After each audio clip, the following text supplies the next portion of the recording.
எங்கள் அண்ணனை பற்றி என்னமோ சொன்னீங்க. ஆனால் இப்போ என்ன நடந்துச்சு பாத்தியா? நான் உனக்கு ஆதரவாக பேசினதும் உன் மேலே இருக்கிற கோவத்தில் அண்ணன் என்ன அடிச்சிட்டாரு. ஆனால் அவர் அடித்தது மனசு கேட்காம எப்படி வந்து விசாரிச்சுட்டு போகிறார் பத்தியா? அதான் சொல்லுவாங்கல்ல, கோபம் இருக்கிற இடத்துல தான் குணம் இருக்கும். அதே மாதிரி தான் எங்கள் கிருபா அண்ணனோட மனசும். வெளியிலேருந்து தான் பார்க்க கோபமாக இருக்கிற மாதிரி தெரியுது. ஆனால் மனசு இலகுனதும் எப்படி வந்து பேசிட்டு போனார் பத்தியா? இப்படி ஒரு அண்ணன் கிடைச்சது என்னோட பாக்கியம். அவருக்கா அடி என்ன, என் உயிரை கூட நான் கொடுப்பேன். நீ அண்ணன் அண்ணன்னு உன் விசுவாசத்தை காட்டுற. ஆனா அவங்க உன்னை ஒரு நாய் மாதிரி தான் பாக்குறாங்க. இப்ப கூட இங்க வந்து உன்னை நான் அடிச்சது தப்பு, என்ன மன்னிச்சிருன்னு ஒரு வார்த்தை சொன்னாரா? இல்லையே. ஒரு நாயை அடிச்சுட்டு அதுக்கப்புறம் அது மேல பரிதாபப்பட்டு கொஞ்சற மாதிரி உன்கிட்ட ஆசையா 4 வார்த்தை பேசிட்டு போறாங்க, அவ்வளவுதான். இதுக்கே நீ ஏதோ பெருசா நடந்த மாதிரி இவ்வளவு சந்தோஷப்படுற? உன் அட்வைஸ் எல்லாம் எனக்கு தேவையில்லை, புரியுதா? என் அண்ணனை பற்றி எனக்கு நல்லா தெரியும். நீ நேத்து வந்தவ. எங்க 2 பேருக்கும் நடுவில் இருக்கிற இந்த உறவு உன்ன மாதிரி சரி தப்புன்னு பார்க்க தெரிஞ்ச ஆளுக்கு புரியாது.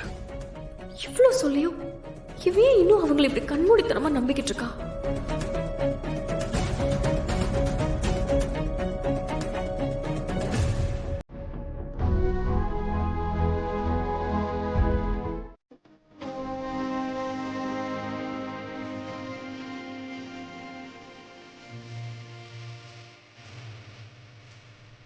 சாப்பிடுங்கப்பா.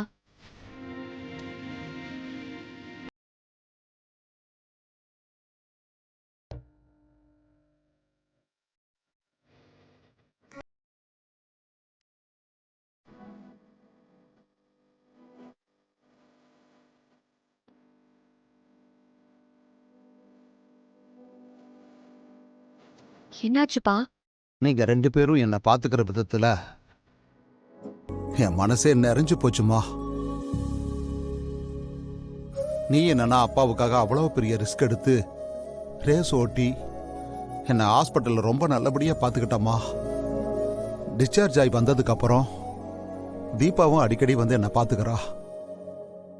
இந்த குடுப்புன ஆம்பளை பிள்ளைங்களை பெத்தவங்களுக்கு கிடைக்குமான்னு தெரியலம்மா. ஆனா என் 2 பொண்ணுங்களும் என்னை கண்ணும் கருத்துமா பாத்துக்கிறாங்க.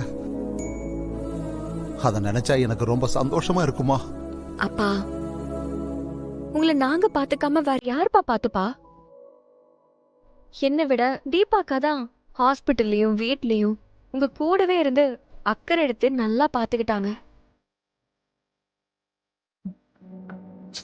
இல்ல இந்து, நீ வேணும்னா அப்பா பக்கத்துல இல்லாம இருந்திருக்கலாம். ஆனா நீ ரிஸ்க் எடுத்து கரெக்டான நேரத்துல ஆபரேஷனுக்கு பணத்தை ஏற்பாடு பண்ணதுனாலதான் நம்மளால அப்பாவை காப்பாத்த முடிஞ்சிருக்கு. அதனால நீ என்னை விட அப்பாக்கு நிறைய பண்ணிருக்க. சரி சரி அம்மா, நீங்க 2 பேருமே அப்பாவை நல்லா தான் பாத்துக்கிட்டீங்க. நீங்க 2 பேரும் ஒருத்தருக்கு ஒருத்தர் விட்டு கொடுக்காம பேசுறத நினைச்சா ரொம்ப சந்தோஷமா இருக்கும்மா. நீங்க 2 பேரும் எப்பவும் இதே மாதிரி இருக்கணும்மா.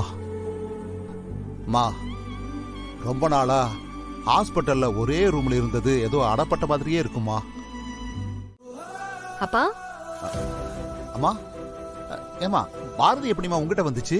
அப்பா, நான் ரேஸுக்கு போனதே பாரதி எடுத்துட்டு தான். அந்த நேரத்துல நாம் இருந்த சூழ்நிலையில அவசரப்பட்டு இந்த வண்டியை வித்துட்டோம்மா. ஆனா பாரு, திரும்ப பாரதி நம்ம கிட்ட வந்துருச்சு. அப்பா தானாலாம் வரலப்பா, கருணா தான் இந்த வண்டி எங்கேயோ தேடி புடிச்சு வாங்கி கொடுத்திருக்காரு. அம்மா, உனக்கு இந்த வண்டி எவ்வளவு முக்கியம்னு மாப்பிள்ளை தெரிஞ்சுக்கிட்டு இத வாங்கி கொடுத்திருக்காருமா. தங்கமானவருமா அவரு. ஆமாப்பா, ஆனா என்ன பண்றது, நிறைய பேருக்கு அவரோட அருமை இன்னும் தெரியலையே.